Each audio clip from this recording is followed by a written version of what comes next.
কষা জায়েদের কাছে একটা ছেঁচড়া দেশ ছিল।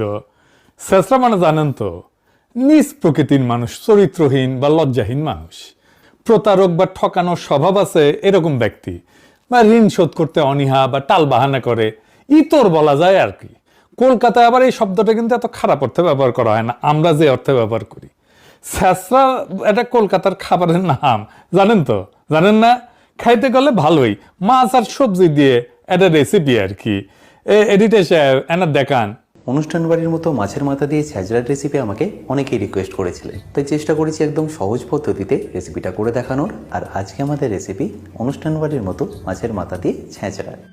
দেখেছেন, সেই ছেঁচড়া দেশ কষা জাহেদরে ঢুকতে দেয় নাই, দিল্লিতে আটকে রেখেছিল, মোটামুটি অপমান করে বসায় রেখেছিল। এখন কথা হইতেছে, কেন তারে এইভাবে বসায় রাখলো, অপমান করলো, কেনই বা তারে ঢুকতে দিল না? আসলে কি হয়েছে সেটা তো আর আমাদের জানার কথা না, কিন্তু আমি যে কাহিনী কব সেটা মিলাই দেখবেন, মিলে কিনা। মিলে যাবে দেখবেন।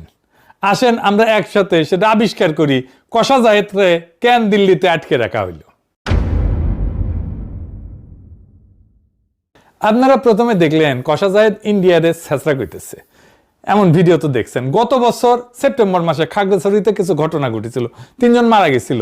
সেই সময় ইউনূস সরকারের স্বরাষ্ট্র উপদেষ্টা কইছিল এইটায় ভারতের সংশ্লিষ্টতা আছে, মনে আছে না? একটা গ্যাঞ্জাম হয়েছিল। সেই সময় কষা জাহেদ একটা ভিডিও বানাইছিল। ওই টাইমে তো দিনে 2-3টে করে ভিডিও বানাইতো। ওই কইছিল সে ভিডিওতে, স্বরাষ্ট্র উপদেষ্টা বলছেন যে এখানে ভারত এবং ফ্যাসিস্টের দোসরেরা জড়িত আছে। আমি মনে করি ওই কষা জাহেদ করছে, আমি মনে করি থাকতেই পারে।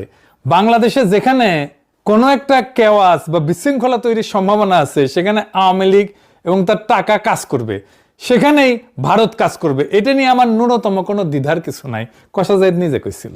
আরো কইছিল, পাহাড়ে বা আমাদের দেশে আগে যখন ইনসার্জেন্সি বিদ্রোহ ছিল, তখন ভারত প্রত্যক্ষভাবে তাদের মদত দিছে, এগুলো আমাদের জানা তথ্য।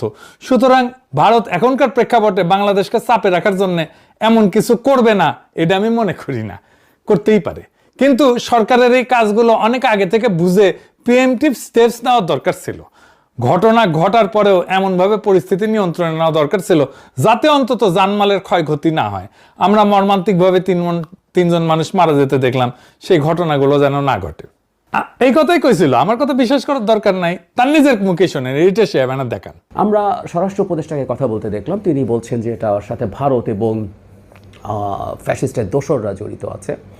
আমি মনে করি থাকতেই পারে বাংলাদেশে যেখানে যেখানে কোনো একটা কেওস তৈরির সম্ভাবনা আছে এবং এই কেওসটাকে আরও বেশি খারাপ করে তোলার সম্ভাবনা আছে,